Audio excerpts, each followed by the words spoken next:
আপোনালোকৰ মাধ্যমৰ যোগেদি আমি পোনপটীয়াকৈ আচলতে গোলাঘাট আৰক্ষী প্ৰশাসনক আমি সুধিব বিচাৰিছোঁ যে আমাৰ আচলতে ভুল ক'ত, যিটো ভুলৰ কাৰণে 5জনকৈ ল'ৰা আমাৰ নামত যে কেছ যে জাপি দিছে, সেই ভুলটো আচলতে কি?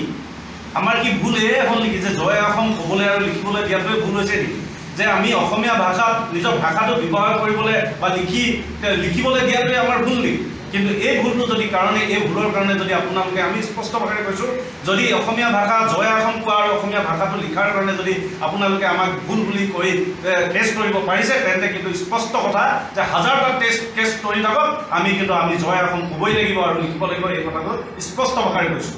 যিটো ভাষাৰ কাৰণে আচলতে বহুগৰাকী ব্যক্তি আচলতে শ্বহীদ বৰণ কৰিছে, যিটো ভাষাৰ কাৰণে স্বনামধন্য ব্যক্তিসকলে নিজৰ অৱদান দিছে, তেনে ক্ষেত্ৰত অসম সাহিত্য সভাই বিভিন্ন স্তৰত কাম কৰি আছে। অসমীয়া ভাষা সাহিত্য সভাৰ দৰে বিভিন্ন অনুষ্ঠানে নিজৰ কাম কৰিছে, তেনে ক্ষেত্ৰত কিন্তু আমিও বিভিন্ন জাতীয় জনগোষ্ঠীয় সংগঠন হিচাপে কিন্তু এই ভাষাটোৰ প্ৰতি যেতিয়া সংকট আহে, এই ভাষাটোত যদি আমি লিখিবলৈ বাধ্য কৰাওঁ, তেন্তে কিন্তু আমাৰ ওপৰত যেতিয়া এনেকৈ ধৰণে কেছ ৰুজু কৰিব, এই কথা কোনো কাৰণে মানি লোৱা নহ'ব।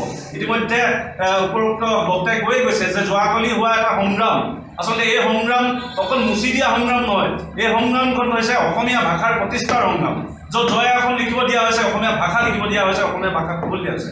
ইয়াৰ যোগেদি আমি এটা কথাই ক'ব বিচাৰিছোঁ যে যিসমূহ অসমীয়া, আমি যোৱাকালি যাওঁতে দেখা পাইছোঁ যে বহু অসমীয়া ব্যক্তিয়েও কিন্তু নিজৰ ফলকসমূহ অসমীয়াত লিখা নাই। তো আমাৰ লাজ লাগিব লাগিছিলে নিজে অসমীয়া হিচাপে সগৌৰৱে ক'ব লাগে জয় অসম, সগৌৰৱে নিজৰ নাম লিখিব লাগে, তাত কি প্ৰশ্ন আছে? আৰু আমি ক'ব বিচাৰিছোঁ ইয়াত অনা অসমীয়া বিপক্ষে যিসকলে ইয়াত আহি কাম কৰিছে, তেওঁলোকে নিজৰ ভাষাটো ইয়াত আগবঢ়াই নিছে, নিজৰ ইয়াত কাম কৰি তেওঁলোকে মুনাফা লাভ কৰি আছে, কিন্তু আমাৰ ভাষাটোক তেওঁলোকে সমালোচনা কৰিব, আমাৰ ভাষাটো নিশিকিব, তেনে ক্ষেত্ৰত কিন্তু আমি কোনো কাণ্ডৰ হৈ থাকিম। আমাৰ ভাষা ইয়াত লিখিবই লাগিব, প্ৰত্যেকটো ব্যৱসায় প্ৰতিষ্ঠানত লিখিব লাগিব। আৰু এইবাবে যোৱাকালি যিটো আমাৰ সংগ্ৰাম হ'ল, যিটো অনুষ্ঠান হ'ল, তাৰপিছতে কিন্তু বহু ব্যক্তিয়ে আচলতে বহু ব্যৱসায় প্ৰতিষ্ঠানে অসমীয়া ভাষাৰ ফলক ব্যৱহাৰ কৰিবলৈ লৈছে, কিন্তু তেনেতে স্তব্ধ হ'লে নহ'ব। আমি কৈছোঁ যে গোলাঘাটৰ নগৰত থকা, তাৰপিছতে গাঁৱৰ অঞ্চল, তাৰপিছতে গোলাঘাট জিলাখনৰ প্ৰত্যেকখন ব্যৱসায় প্ৰতিষ্ঠানত জয় অসম লিখিব লাগিব আৰু অসমীয়া ভাষা লিখিব লাগিব।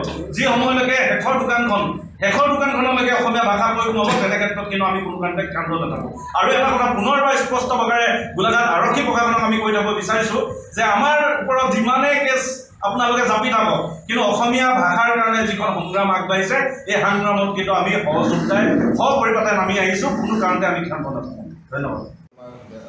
বেনাৰ প্ৰচাৰ যিটো আমাৰ ওলাইছে সেই লগাইছিলোঁ, যিটো অসমীয়া ভাষাৰ প্ৰচলন কৰিবৰ কাৰণে আমি তেখেতলোকক যোৱা এসপ্তাহমান আগতে উপায়ুক্ত মহোদয়ক আমি এখন স্মাৰক পত্ৰ দিছিলোঁ যে যিমান গোলাঘাট জিলাত ব্যৱসায়িক প্ৰতিষ্ঠান আছে তাতে অসমীয়া ভাষাটো লিখিব লাগে, কিন্তু আমাৰ সেই দাবী চনদখনৰ কোনো তেখেতলোকে গুৰুত্ব সহকাৰে প্ৰদান নকৰাৰ কাৰণে যোৱাকালি আমাৰ 21টা সংগঠনৰ যৌথ মঞ্চই কালি মানে এই বেনাৰ পোষ্টাৰবিলাকত সামান্য কোলাচেহে লগোৱাৰ বাবে আমাৰ 5জন সংগ্ৰামী সতীৰ্থৰ ওপৰত কেছ ৰুজু কৰিছে। আৰু 21টাত আমাৰ দল সংগঠনৰ নেতৃত্ববৰ্গক ফোনযোগে তেখেতলোকে ঠিকনা দেউতাকৰ নাম বুলি মানে তেখেতলোক আমি কেছ ৰুজু কৰিছিলোঁ বুলি অৱগত হৈছোঁ।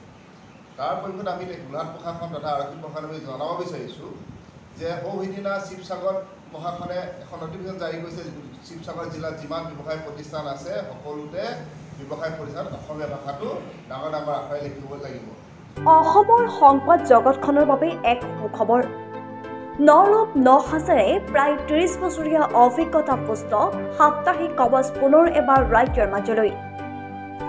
স্বত্বাধিকাৰী প্ৰণীতা কলিতাৰ দ্বাৰা প্ৰকাশিত আৰু অমৰজ্যোতি প্ৰিণ্টাৰ্ছ, গুৱাহাটী কমাৰ্চ কলেজৰ বিপৰীত ফালে মুদ্ৰিত। আমাৰ ঠিকনা মুখ্য কাৰ্যালয় অসম ফৰেষ্ট স্কুল, হৰি মন্দিৰ পথ, গুৱাহাটী আৰু অস্থায়ী কাৰ্যালয় কলিতা মাৰ্কেট, বিজয়নগৰ, কামৰূপ, অসম। মোবাইল নং 9435114666 আৰু 7024722813। Mail ID probhatiahom@gmail.com।